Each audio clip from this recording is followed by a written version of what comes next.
Live via Skype is a DB&J wrestling podcast. I'm your host, Turnbuckle Jim, and with me, the Triple H to my Stephanie. Oh, fast cat Brian. Can I just be the face-painted loser Sting? Like, my God. I believe he's a face-painted, how do they call him, buffoon? Something like that. You know what bothers me? Like, so for a guy that showed up one time and did one thing, they keep bringing his name up. It's getting really bad. Yeah, it's not like he won the belt or anything like that, or did anything major in the company. He just went in and interfered, and that was it. So, yeah, quite a minimal amount of accomplishment there, Sting. I'm sorry, but anyway, so let's dive in some Raw, then jump into SummerSlam 1998 where we left off, unfortunately. Yeah. Actually, no, it was a good pay-per-view, which is unfortunate we weren't able to record the first time. We had some technical difficulties there, folks. Show one. We're like the ECW of podcasts. We can rent a helicopter, but we can't afford like a Learjet or anything like that. Oh God, what was that pay-per-view where like they were following Sandman in the ambulance? Oh goodness, it was Heatwave 98, I think. That was so bad. That was pretty terrible. Bad. Oh my goodness. Monday Night Raw. Wow. Anyway, and then we'll jump into our top 5 bold predictions of 2015. Bold. Prediction number 6: Brian finally gets laid. Well, you know, that prediction, never mind. There's a story about how I kind of dumped this girl for whatever. But anyway, so Monday Night Raw, right? Right. Now, you have not watched all of it. You've only watched parts of it and read up on it, right? Yeah, I'm very disappointed. Like, okay, don't get me wrong. And by the way, if you ever want to be entertained, just go to any site, like the WWE site or any wrestling site, and just read the comments from people about the Authority coming back. It's as if they really think this is real. Wow. It's like, oh my God, the Authority just messed everything up. I hate wrestling. I never want to watch it again. Like, we all knew they were coming back. I think so. I was pretty much set with it. They were never going to come back. Then again, with the whole, oh my goodness, only John Cena can bring them back. Yeah, I guess it was a matter of time. And you know what? I think that's like the nail in the coffin for a heel turn, because Cena bringing them back the way I thought they were going to do it would have been the ultimate heel turn. But instead, what? They threaten to paralyze Edge, and that's enough to bring the Authority back. That's good enough for me. I mean, that would definitely make you bring the Authority back. I would kind of be like, meh, you can kill anybody you want to, but yeah, hey. It was bringing the Authority back is not bad. It at least like restores the storyline, which I thought was very successful. My biggest problem with it is like John Cena just kind of mopes, oh, I'm so sorry, let everybody down. And just, acts like a complete, like, I don't want to say hero, but just like, oh, I'm so sorry, yada, yada, yada. It was really, really lame, if you ask me. They're booking him to be lame. Well, a big problem I had with this whole thing was the Authority did not have to come back so soon. Yeah, they could have stretched it a couple months. Yeah, I mean, if anything, you could have had Triple H fight Sting and the whole Authority, coming back versus being gone forever kind of thing. Right. And it would have made sense. Now it just makes Cena look pathetic, and it makes Survivor Series look incredibly weak because, wow, we took down the Authority for about long enough for Triple H and Stephanie to go on a Christmas break and to come right back. Yep, they're coming right back, folks, because we couldn't keep them off TV long enough. So yeah, that was a major storyline. Pretty much the destruction of Team Cena was the big storyline throughout the whole night. Now, I got a question for you. Yeah. Now, I didn't check the ratings for the time the Authority was gone. But do you think they just made it like crappy with the guests that they had just so they could say, hey, we need to come back. The ratings are terrible. I think the ratings were kind of bad, but again, this is also like a low point before the Rumble anyway. Because pretty much all of WWE just takes November off, if you ask me. Yeah, so I got a couple problems, and I was wanting to see what you thought about it. The whole build-up for Dolph Ziggler. Yeah. And then he just loses to Bad News Barrett, who has had like 2 matches since he's come back, and due to Authority interference, of course. Of and course. then he gets fired at the end of the night. So I mean, like, what the hell are they doing with him? I don't know, but I think they once he returns, he's going to be like stupid over. So they have that. They took the belt off him because obviously he might be groomed to be champion. I'm going to go into my predictions later on, but I could really see him winning the belt later this year and being a hugely popular champion. Um, Well, I mean, I'm sorry. Go ahead. so yeah, I think that's what they're doing with him at the moment. Um, so hopefully that'll pan out the way I want to see it, as opposed to Ziggler's back, yay, that's it. Well, the thing was, I didn't know if Bad News Barrett was a good guy or bad guy, but I mean, honestly, if you were just gonna do this, like, I thought they were gonna keep the belt on Ziggler and actually put, like, a importance back into the Intercontinental title. Now they just handed it over to Bad News Barrett. Who knows how long before he gets hurt again? Yeah, He's like the new Edge, pretty much. let's But see. Yeah, well, Dolph Ziggler has lost the belt to Miz, gained the belt back, lost the belt to Luke Harper, gained the belt back, and then lost it again. So that's like 5 title oh, changes. In remember that stretch? I think where he Miz beat him, and he beat the Miz at the right. pay per view, and the Miz beat him the next night. No, it was the other way around. Miz beat him, and then he beat the Miz back.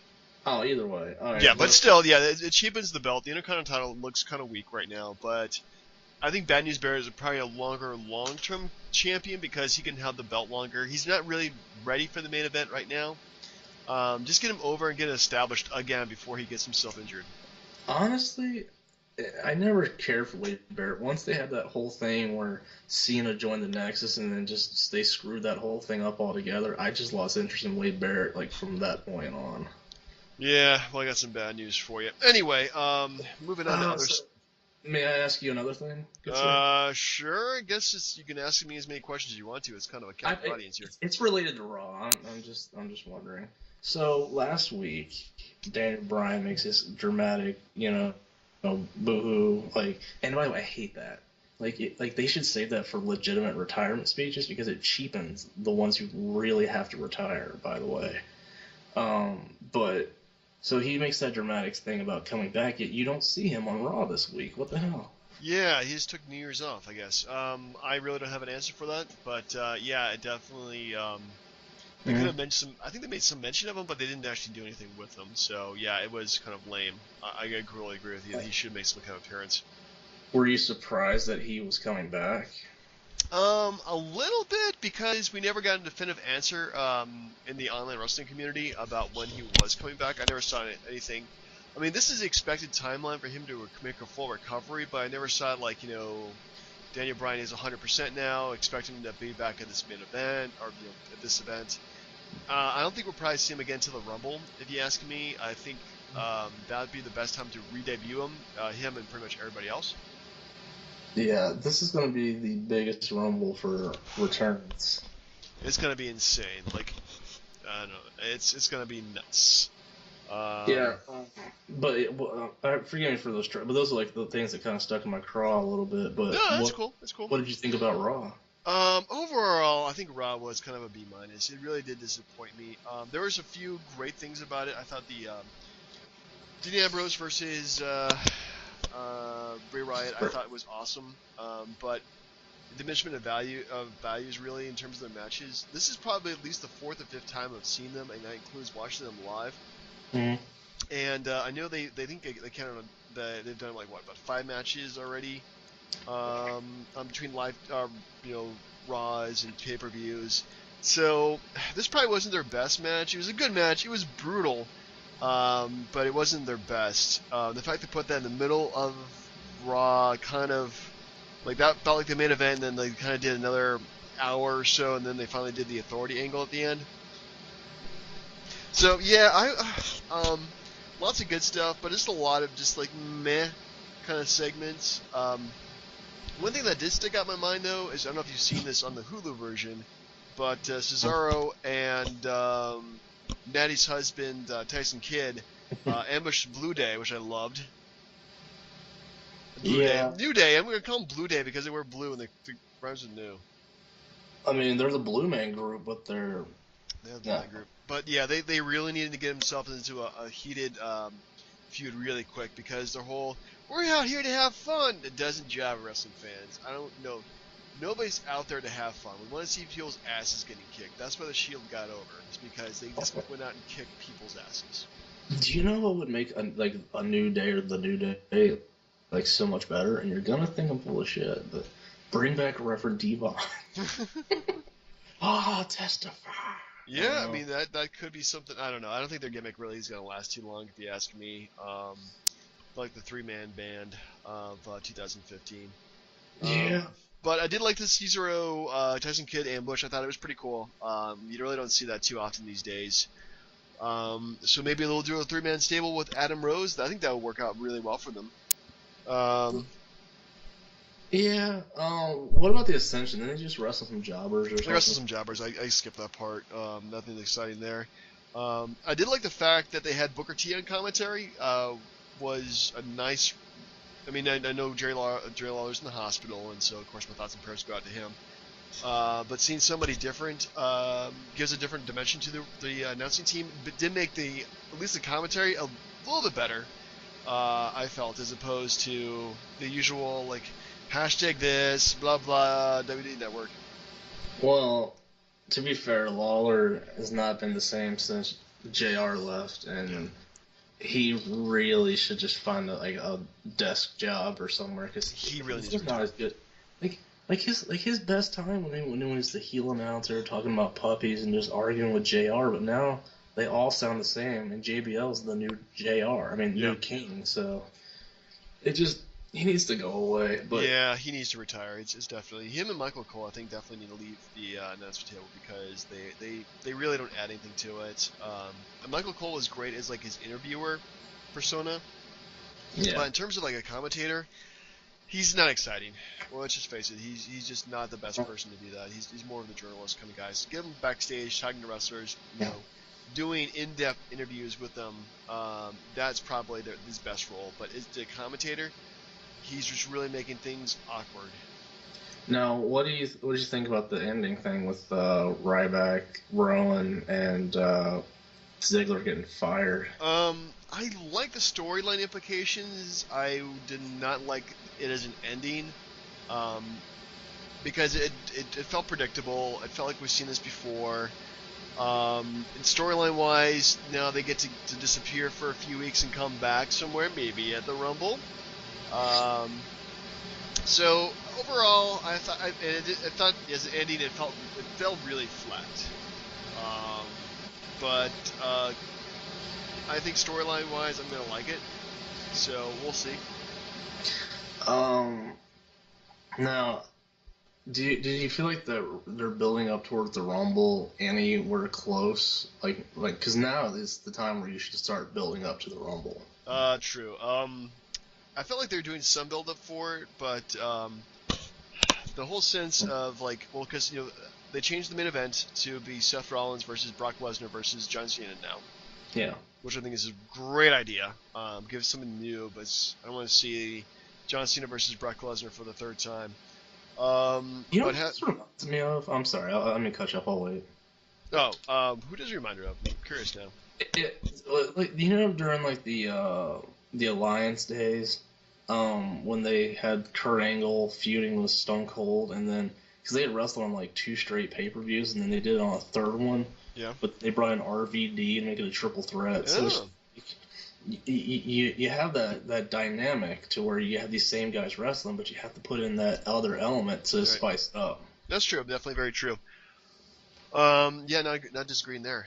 He definitely has an RVD kind of style to him. But yeah, it feels like this week was kind of reestablishing the Authority. Next week is probably them dicking around for the Royal Rumble. They'll probably give their boys like number 29 and 30 or whatever. We'll probably see a bit more Roman. I think we're probably going to see towards WrestleMania the storyline of the Authority. I'm hoping it probably gets more intense. Sting returns. There's a lot of Authority versus Anti-Authority matches, and then they go from there. Well, Sting's contract was 6 appearances total, and he's already used 1. So you got to subtract the WrestleMania match, so that's 4. So between now and WrestleMania, he's gonna show up 4 times. Right, 2 Raws and 2 pay-per-views. You think so? Yeah, that's probably sounds about right. Man, how about they just put him in the Rumble and he wins it? Oh no. That'd be interesting. Then he takes the belt off of Seth Rollins and he just retires. Yeah, that would not be cool. Anyway, so overall, I would give Raw definitely like a B minus. I thought it was a very B minus kind of show. You want to move on to our pay-per-view? Uh, yeah. I was trying to think if there's anything else that really stuck out or about. Okay, I have one thing, and I apologize, but I want to ask you about this. Yep. Like, I know it's all storylines, of course, obviously. Of course. Wrestling is fake, people. Wrestling's fake. It's real to me, but yeah, it is real to me too. Anyway, yeah, go on.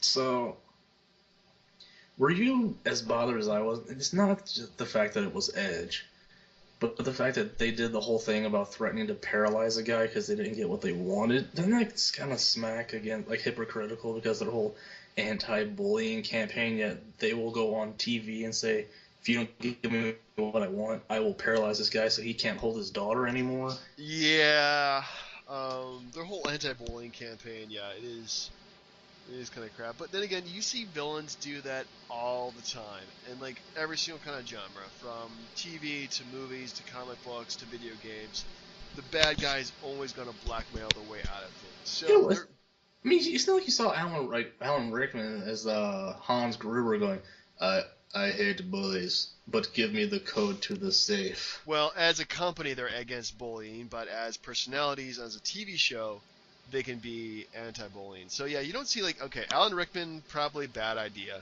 But then again, he did, threaten the hostages. Yeah, I like bringing Die Hard into any conversation. Die Hard is the best movie of all time. It is so good, but no, like, it's like I thought that was a little classless, and maybe and another thing. How about the fact that they just announced through a Paul Heyman promo that Christian was retired with nothing to go with it? No. Yeah, I thought that was crappy that they didn't bring in Christian to do a retirement match or say like he's retiring like the way Edge did. So I'm hoping that eventually they'll renege on it and saying like, hey, I may be beaten up, but I can do one more match and that'll be at WrestleMania or something like that. He's just doing next year's Hall of Fame probably. Oh, easily, first bout.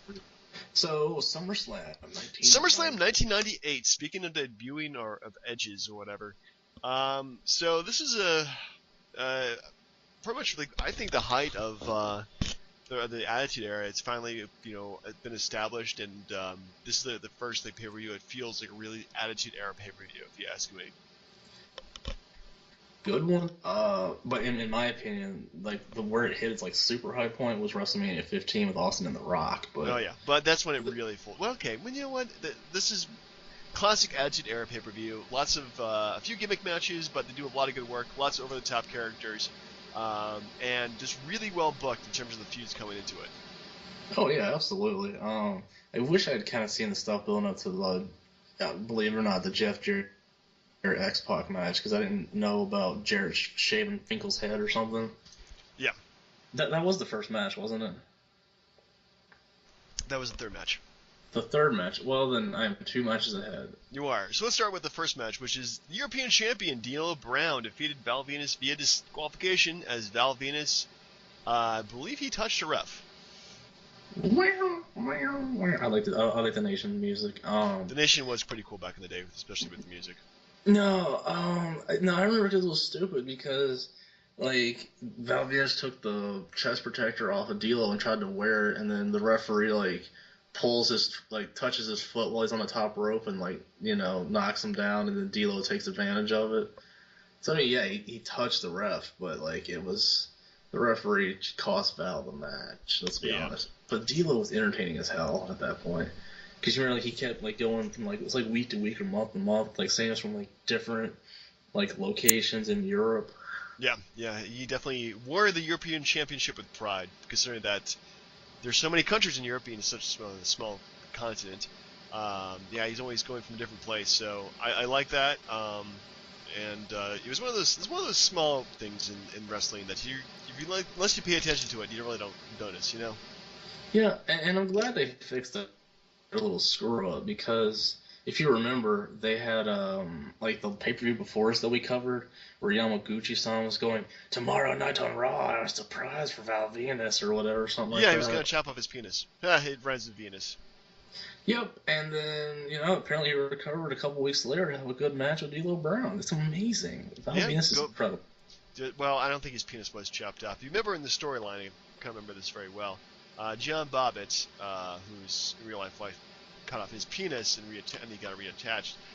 Turned off the lights, helping Val Venus, who had some incredible shrinkage at the time, miss the samurai sword, or katana, that Yamaguchi-san had to chop off his. You know what? We're talking about dicks right now, and No, that is totally so wrong. Ron Payne's match, Lita and Trish, we're back. Yeah. No, Anyway, so next up we have the oddities of Kurgan, Golga, and Giant Silva with Luna Vachon. Apparently, two guys were edited off the WWE Network pay-per-view version. Um, oh yeah, that's probably a good thing too that they got rid of the. Who are these Insane guys? Clown Insane Posse. Clown Posse. Yes.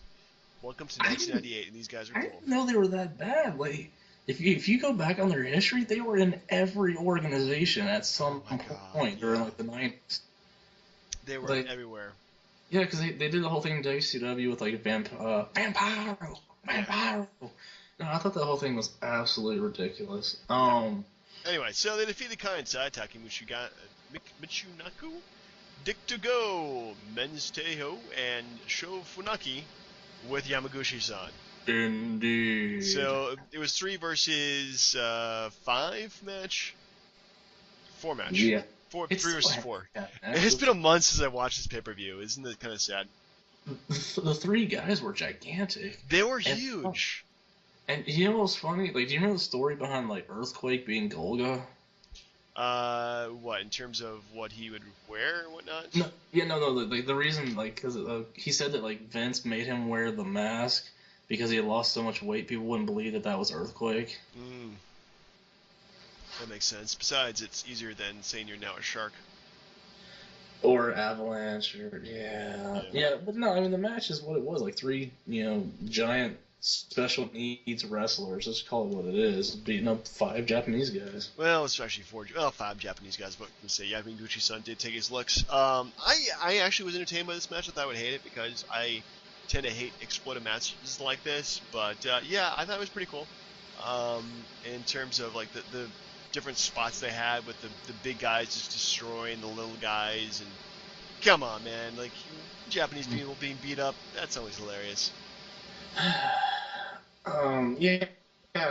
No, it is what it is. Like it's a good match for what it was. Yeah. It's a shame that they cut out ICP from the match because the entrance of them singing the oddities to the ring was like the best part of the thing for the oddities. True, they did have decent music. Anyway, next up we have your match. X-Pac defeated Jeff Jarrett in a hair versus hair match. Yeah, they did Jarrett a favor by that because They really did. When they give him the flat top, like he changed his outfit, his look, his personality. Like Jeff Jarrett just pretty much changed, like from being a mid card jobber who sucked to being a mid carder who no one cared about. I mean, I personally was a fan of his, but I know you don't really care much for Jeff Jarrett. I'm not a big fan of Jeff Jarrett as a main eventer, but I think as a mid carder, he's definitely very, very good. And he would be gone by the company, I think, by this point the next year. As far as I remember. No, it's close though. Like 2 or 3 months after that, he was Right. feuding with China. Oh, right. He dropped the strap to China. I mean, that's pretty bad. But anyway, yeah, he's got a good run after this too. Maybe about a year or so. He's got a good year in the WWE, good year in WCW for Jeff Jarrett. He wins the title. But yeah, I think the match itself though was pretty entertaining with Howard Finkel being in the corner of X-Pac. Yeah, it's ridiculous seeing him wearing the DX shirt. Come on, man. Yeah, but it was pretty cool. So definitely overall, I think that was it was a fun match to watch. Next up, we have your boy Edge making his pay-per-view debut, teaming up with Sable and defeating Mark Merrow and Jacqueline. I'm glad Edge's debut on pay-per-view went a hell of a lot better than his Raw debut. I missed his Raw debut, or don't remember anything about it, so I'm sure it was You pretty bad. remember he wrestled one of like the Los Barricas, where the dude's names were, and like broke the guy's neck in his Oh, first. jeez. Well, Yeah, that's not good. look it up on YouTube. Like he breaks the guy's neck like in his first match, and still somehow is a Hall of Famer today. Well, so much Vince McMahon respects the Puerto Ricans, I guess. Let's Well, see yeah, here. Edge having neck issues, but not. Edge first Um, match.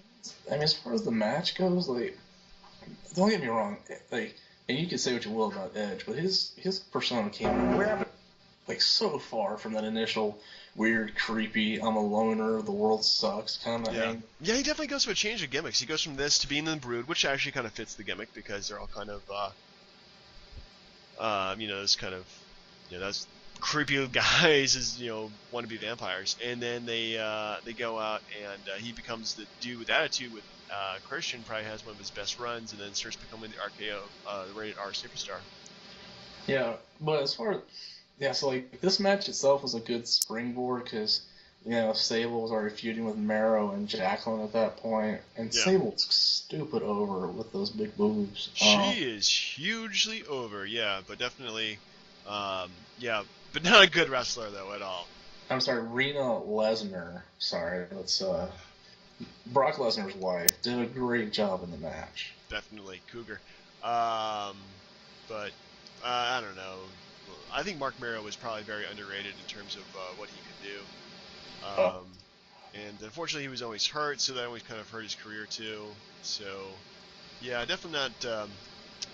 I like the match. I think it was good, but nothing great. Wasn't show stealing though. yeah, I never really cared for him much, and and the point that I got at was because when Bret Hart was saying that thing about how Vince McMahon said he couldn't afford Bret's contract, Bret was like, "But you're paying like a couple $100,000 to Mark Merrow to do shit. Yeah, Like, where do you say you don't have the money?"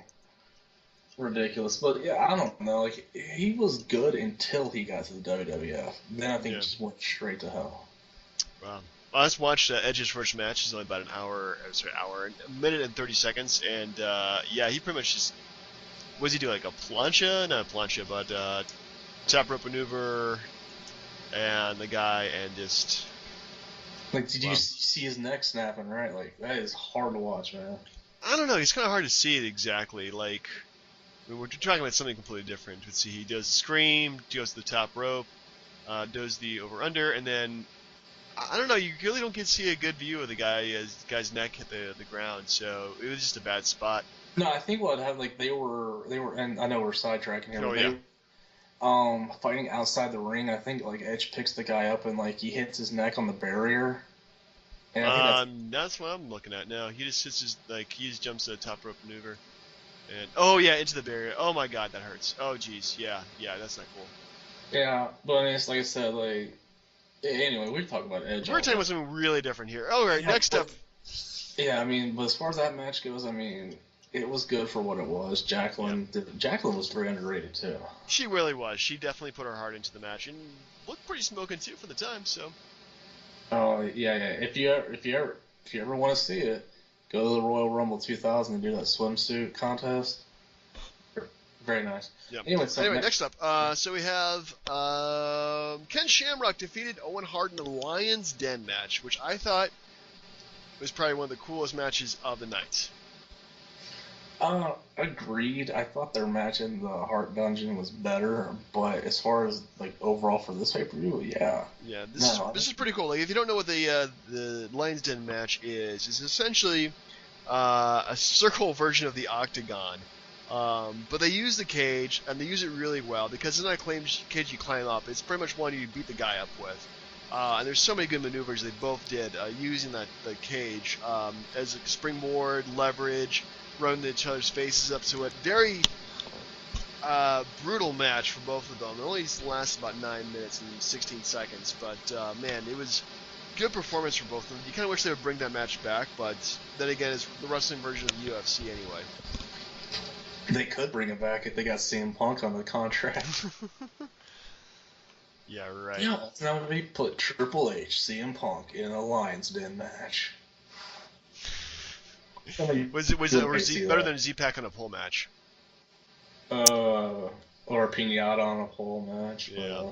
Yeah. But Anyway. no, I thought that the one thing I really liked about this was because it was a chance you get a chance to see, like, obviously see Ken Shamrock in sort of a natural element, but you get to see Owen Hart in something that he generally didn't get a lot of spotlight for. Like, I didn't think he could do all that stuff in that type of environment, but Owen Hart could wrestle. Yeah, he was a much underappreciated wrestler because he was so diverse and can match up the strengths of each of his opponents.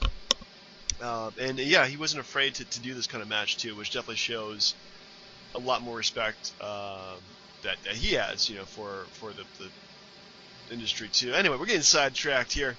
But yeah, one heck of a match. Probably my second favorite match of the night. Yeah. So next up we have the New Age Outlaws defeated Mankind in a pretty much a handicap match for the WWF Tag Team Championship. It was so funny, like the part where they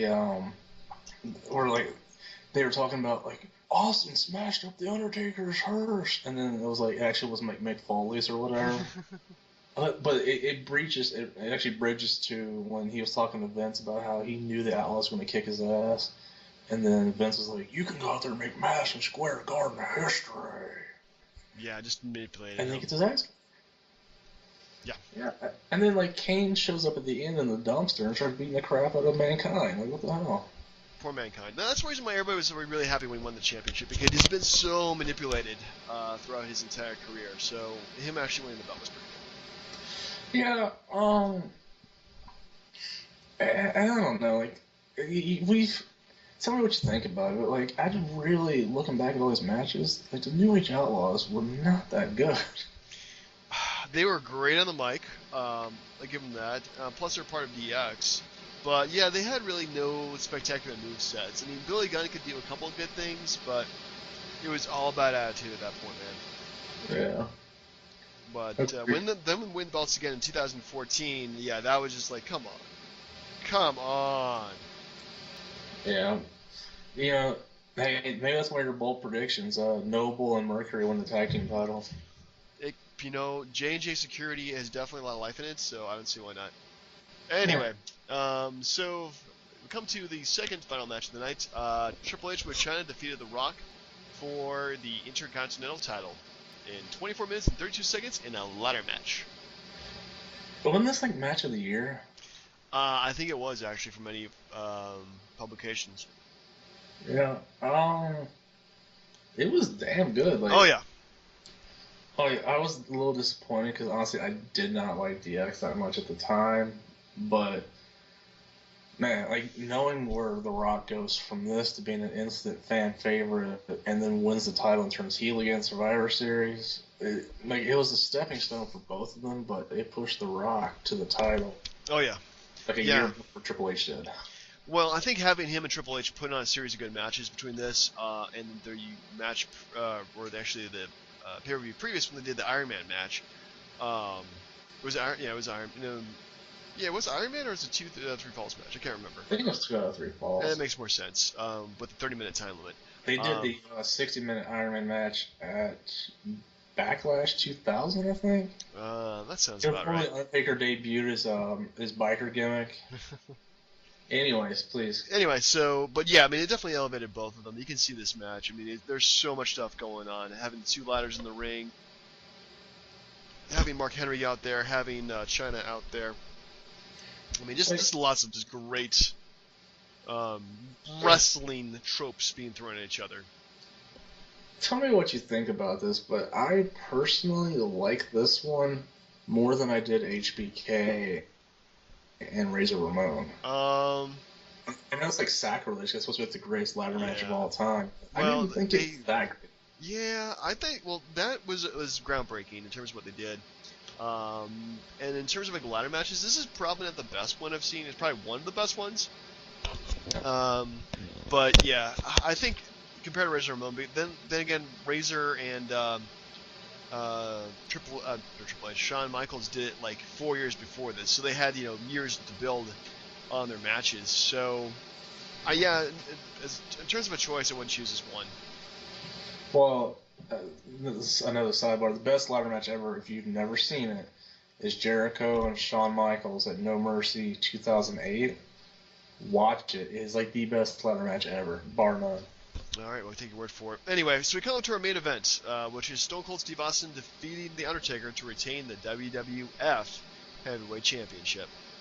I didn't really get this whole thing because they kept building it up to where it was like Undertaker and Kane, like, were they working together? Yes, no, yes, I don't know. And then Undertaker's shoes, like, sends Kane to the back, does the whole face versus face match or something. Yeah. The whole face versus face match and the whole build up to it was just like, I guess, kind of, Attitude Era, shades of gray. Undertaker is a conscience of the WWF, and of course, Stone Cold Steve Austin is the Attitude, so of course they would fight. Yeah, the build-up was kind of strange, but then again, they would be in a big collision course. Undertaker being probably one of the biggest guys at the top of that point, even though he hadn't had the belt for about a year at this point. It wouldn't have it again for quite a while. Yeah, he got it back next year, I think. He did get it back next year. I forgot about that. He did get it back that next year. Unfortunately, the worst pay-per-view of the year. The one big thing, like, I was disappointed about, like, and it's always revisionist history, because when you're watching it, you're like, holy crap, Stone Cold is awesome. And then you look back and you're like, he really had like 3 moves. Again, it was all about attitude. Yeah, the Luther press, the stunner, and then what? Just the stomping the mud hole, walking it dry. Yeah, that's pretty much all he could do. His matches really have been affected since he broke his neck the year before. Rest in peace, Alan. Yeah, jeez. But yeah, I think that his movesets were kind of limited at this point. I think he's got better matches coming up later on as he takes on The Rock a bunch of times. But yeah, his movesets was literally the 5 moves of doom. Holy crap. Forgive me, because I'm watching Raw while we're doing this. Yeah. And did you see the part where, like, the only reason I'm bringing this because it's so freaking cool, like, where Luke Harper beats Rowan, and then he holds Rowan, and then J&J Security does, like, that double kick to Rowan's head. Oh, yeah. Yeah, that's pretty cool. So good. So good. But no, I mean, like, for a main event, it was, like, this was a really good main event. I mean, Austin and Undertaker, like, it was pretty much the highlight as a blow-off of that feud. And then, because what the next month it was him against Undertaker and Kane. Yeah, there's a 3-way dance, and then the belts are held up for another month, and then, of course, Survivor Series, there's finally the tournament for the new champion when The Rock returns.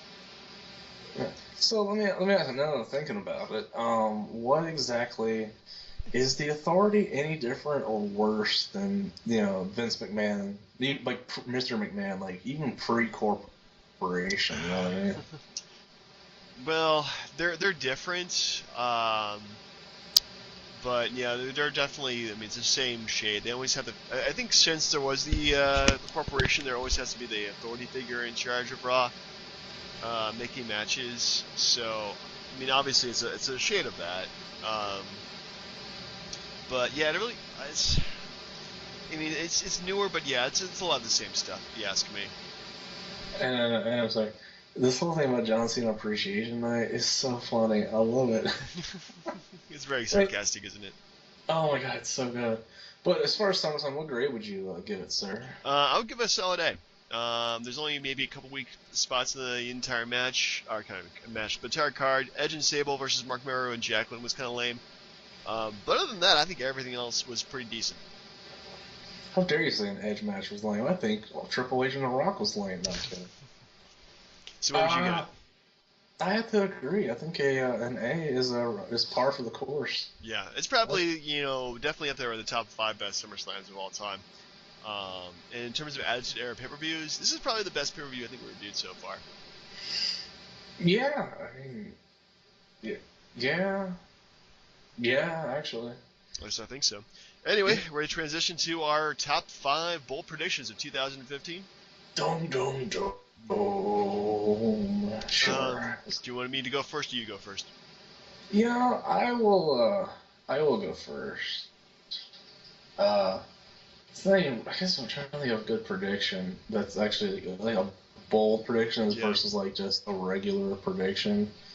Um, and I think a good one to start with, I think, is Bray Wyatt will be champion before the year is over. Ooh, that's a bold prediction, but I can probably one up you pretty soon. I think he's done enough, and I know, and I hear, and I see all the rumors where we're talking about like the fact that like he keeps beating Dean Ambrose over and over again to make him look strong for an Undertaker match, Yeah. which honest to God, Undertaker shouldn't come back No. because Bray Wyatt's too good to lose to Undertaker right now. Yep. All right. Uh, Well. but yeah, I think Bray Wyatt's gonna be champ for the year's over. Okay. Well, my bold prediction for 2015 is that John Cena does not win the title this year. Oh, that's tough. Yeah, it's tough, but I'm thinking this is definitely not his year. Well, he's one away from tying Ric Flair, so. Yeah, I don't think this is definitely not his year. Well, the only way he does it is my next prediction, where he turns heel finally. Never gonna happen, dude. Not in a million years. It's it's a pipe dream, but it's gonna happen. It's gotta happen. Well, There's no way he ties or takes over Flair's championship number without turning heel. The fans hate him enough, but for WWE to willingly let him tie Ric Flair or beat Ric Flair, he's gotta be a bad guy just to stick it to the fans. well, It's the only way it works. yeah. I think honestly that would be the smartest thing they ever did because we would watch Raw. Like kids would stop watching Raw just to see John Cena, and they would watch to see him get his ass kicked. The thing is, like, if they're worried about merchandise, they ran into the same deal with Hogan. Do you know how having Hogan turn a heel? Like, the adult crowd tuned in, ratings went through the roof. People cared about Hogan again, and in the NWO, if you turn Cena heel, the adult fans will shut up, and people will watch to see what he's gonna do. Well, we shall see. So my number 4 prediction for this next year. Yeah. Actually, there's going to be 5 people who have never had the WWE World Heavyweight Championship and win it this year. That's a lot, man. It's a lot, but I'm thinking like this is their year. My 5: Bray Wyatt, of course. Yeah. Dean Ambrose. Not happening. Roman Reigns. Uh, Seth Rollins. that's definitely happening. And Dolph Ziggler. The only reason I don't agree with Dean Ambrose is because, like, all he does right now, it seems, is lose. Like, who's he going to beat and get on a hot streak to get a title match and win? I don't know, but he's become that underdog. Remember last year, Daniel Bryan lost a ton of matches to Bray Wyatt, only to win the belt at WrestleMania. So Yeah, but he was the focus. Like, he was the guy constantly getting screwed over and over again. Dean Ambrose is not the focus of the show. Like, if anything, Dean Ambrose is like that high mid card to like low main event status. Like, he's a tweener. Like, he's like right between it. yeah, well, he's pretty close, but that he only needs a little more of a push to become a main eventer. But my question though is, with so many people, don't you think that's gonna hurt any of their momentum as far as like a long, lengthy title run? I don't think so, but I think just having the belt definitely next year gives them more options in terms of main eventers. Because let's face it, this main event scene from last year was just was Daniel Bryan and somebody, and John Cena and somebody. So they really need to have a lot more options when it comes to main eventers, especially if somebody gets hurt. That's a good point. Well, if you don't cover this in your other predictions, I'm going to ask you about it later, so I'm going to hold off. But All right. Number 3, I say Roman Reigns wins the belt at WrestleMania and gets a Batista-like push where he doesn't lose for the rest of the year. Ooh. To anybody. No one. Well, he better step up his game. We'll call it a John Cena push, because when he won the belt, he didn't lose to anybody. Yeah. And while I hate Roman Reigns, and I not hate him, but I just don't like him. I I feel like they're just going to shove him down people's throats anyway and give him that Superman push where he never loses. Yeah, I kind of feel if they did that, they would find the next John Cena with Roman Reigns, and then everybody turns against him. Pretty much. Yeah. Well, not everybody. I mean, obviously, he's got his fans. The kids will know. I hope I'm wrong, but I just feel like that this is where they're going with that. Yeah, that's how I feel too. Not gonna lie there. So, hopefully they'll go with something different. Yeah. Anyway, so my bold prediction number 3 is that the Authority storyline will be over by the middle of the year. Optimistic. It's optimistic, but I doubt it's got much more longevity. I think this is the last hurrah. If they don't end it by WrestleMania, they'll probably end it, at a pay-per-view right afterwards. Honestly, it ran its course by Survivor Series. I don't want to see any more of it. If we do see any more of it, hopefully add some more elements to it, like have J&J Security. I love those guys. But yeah, I think it's just kind of run its course. So, but that's what I'm predicting, not what I'm hoping for. All right, I have another bold prediction for you. This one's gonna knock your socks off. Better.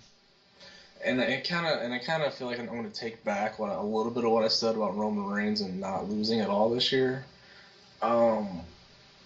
because I see, and here's my prediction. Now, one of those people that I would replace Dean Ambrose with on your championship prediction, is my next prediction, and that is that Rusev wins the title while still being undefeated. Wow, that would be huge. He gets that Goldberg type 137-0. Holy crap!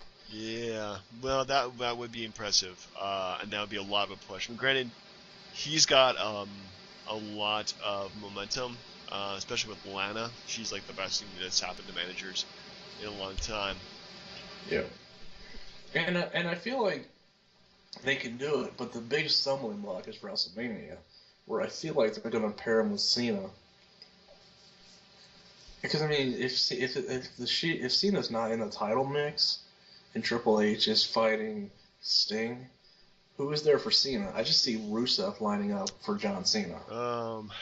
Rusev or it's kind of hard to predict at this point. But yeah, Rusev is definitely a very viable choice. So yeah, maybe. Now, forgive me, when you said that the Authority was going to be out of power, did you say who was going to end them? No, I did not. Okay. Because that would be perfect for Daniel Bryan. It would be perfect for Daniel Bryan. That would be a good story for him to finish up. Yes, but it's my number 2. Rusev wins the WWE title, and is still undefeated when he wins the belts. Okay. My number 2 prediction is that NXT returns to regular TV this year. However, pay-per-views will still be on the network. Wait, what? Oh, wait, no. So wait, NXT is going to be on regular TV? Yeah, that's my prediction. It comes back to regular TV with its popularity. But I don't know. Like I think it's doing fine on the network. But it's like, where would you put it? Maybe get a deal with Sci-Fi. Maybe get a deal with somebody else. But yeah, I think there's definitely more of a market. They put it on like regular TV. People are definitely going to watch it. And you know, it's definitely it's a pretty big what's the word I'm looking for here? It's definitely got a fan following to it. So put it keep it on the network would be kind of stupid if you ask me. Well, you got to give people a reason to sign up for the network. That's not just the pay-per-view every month. Oh yeah. So I think they're going to keep it on the network just to be like, not only do you get the pay-per-views, but you get NXT. You know, it's like they're just going to use it as a selling point. Yeah, that's actually really good. I like that one. Man, I'm trying to think of what would be the number one prediction. I'm trying to think of something that's actually like really, really, really good. Something that blows you my mind. You know what? I tell you what. How about this? I'm trying to think of like who it would be, but there's going to be like a huge return at some point this year. There's got to be that one guy that we haven't seen in a while. And I'm thinking, and this is gonna be a stupid prediction, but I think we're gonna get one of the main event guys from TNA to come over and nobody's gonna see it coming. Ooh. That'd be pretty big. But again, who's a big name guy at TNA? I don't even know anybody. Well, they still got, it's like Bobby Roode's still there. Yeah. Lashley. I mean, AJ Styles is in Japan, but as far as but that's not really a good number one prediction. No. Here you go. Um, I still think by the end of the year, Vince McMahon will own TNA. It sounds insane, but the thing is, like, they just got signed up for Destination America, which right. I don't know what the crap channel that is. It's like something, it's kind of your basic cable package. Yeah, I don't even know if I can even get that, to tell you the truth. So I mean, they're taking less money to be on a network that's most people don't get, and they can't really. I mean, they say they're signing all these wrestlers to contracts again, but who's to say how long it's going to last if the ratings are on the crapper and you can't get any sponsors? I'm thinking at some point this year it's just going to all fall to shit, and Vince is going to pick up the pieces, like, pick out the guys he wants, just like WCW, and send it packing. Ooh, man, that'd be a hard sell. I don't know. It's probably not going to happen. I'm fairly optimistic about that. Well, yeah, but I kind of used Rusev was actually a good number one instead of the two, so I kind of blew it there. Yeah, you did. You totally. But I mean, theoretically you could just now tell me this. So you remember when he bought WCW, of course. Don't you think that the network was around then, that they would have put Nitro on the network and not done a brand extension? Nah, I think they didn't have enough talent to do a separate show as Nitro. Yeah. The only reason I thought about it is like if you did get TNA, you put Impact on the network. Or just call it NXT. This is also very true. Yes, that's all you do. I mean, honestly, if you ask me, NXT is the ECW of 2014, 2015. Yeah, okay, I have a problem with this whole thing. So why do they feel the need to change up the gimmicks of the wrestlers? If people watch NXT, they know who these people are. So changing their gimmick, it just seems stupid. Just let them be who they are. Yeah, I honestly don't know why they're doing it either. If you ask me, I think the creative direction in NXT is a lot more basic, but in a better way than WWE is. Yeah, they don't let these people, like, I don't know. Ascension really hasn't changed their gimmick too much, but they just need to go in and start kicking some ass, if you ask me. Well, because I heard that rumor they're talking about making Adrian Neville like some Mighty Mouse character. I'm like, yeah, I don't know. I honestly don't know why they're doing that. It's ridiculous. Anyway, but who's your number one? My number one was, and I realized actually ripping off Mr. Tito when I made this prediction, but I'm going to go on a limb here and say that Vince McMahon finally retires. I don't know how much control he has now anyway. I think he's got too much control, if you ask me. But yeah, he's honestly, like, he's almost 70 years old, which, it's in this day and age is not that as old as it used to be. But still, it's not, where you want to be running around every single day, doing creative control. And besides, between the network, I think, kind of faltering, creative being stagnant, he's probably going to step down at some point. So I really see this as being a time for him just to let the new generation of Triple H and Stephanie, can't believe I said that, take over. Well, I mean, it's not even that. The thing is, like, if you're almost 70-something years old, are you really in touch with what the fans want anymore? True. Like, I just don't think he really knows. I mean, he's got a better idea than we do, but I mean, no offense, but I think Vince knows more than we'll ever know. True that. True. He has no idea. I don't know, man. Like, I don't know. I'd like to think that he's still got some juice left in him, but I mean, if he's not, it's not like he's on TV anymore. Him Yeah. handing over the reins I don't think would be that noticeable. I mean, honestly, because like Triple H and Stephanie like pretty much run and write the show anyway, don't they? No, actually, I think it's more of a. They have a. As far as I know, there's a series of writers who do this, and they are not like wrestling promoter writers. They're more of like I write for soap operas before in a previous life kind of writers. So it's really not the wrestling that we want to see because we're wrestling fans. We're not sports entertainment fans. Yeah. Yeah. So I like it. I like it. It's very good. Now, so okay, let's see. So while I have you, we're a couple weeks away from the Rumble. Yeah. We're gonna start Royal Rumble month. Yay! Yay! Because it is the bar none, in my opinion, the best pay per view they ever do. Oh yeah. I agree. It's WrestleMania, but the Royal Rumble's the best. I think it's definitely one of the best gimmicks they've ever, in terms of a gimmick, and they use the pay-per-view to build around it. I think it's really good, and yeah, it's really a tradition they've never ever gone away from. They modified it, they changed it, but they've never got away from it. So yeah, it's actually one of my favorite pay-per-views of the year too. So in lieu of that, we're gonna do some Royal Rumble retro. We should start. Do you want to start with 2002? We can, because I think it's like damn near the best, if not the best. That's not 1992. Okay, we'll start with that one and go from there. Now, I think along those lines, we for a top five next week, Ooh. we should do top five best Rumble performances. Okay, and we're not going by sheer numbers of people eliminated, but actually like how they looked in the Rumble themselves. Yeah, and you don't have to base it off like time in the ring, because like Mysterio goes like 62 minutes and wins, or Benoit goes an hour, or hell, Rick Martel went 50 minutes one year. Good grief, yeah, he's a workhorse. Yeah, he's terrible. No, he's great.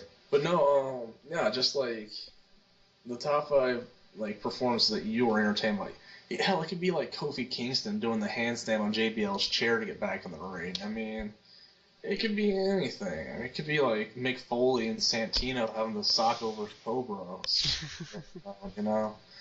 It could be anything. Anything. All right. Yeah, sounds like a good idea. So next week, the top five Rumble performances of all time.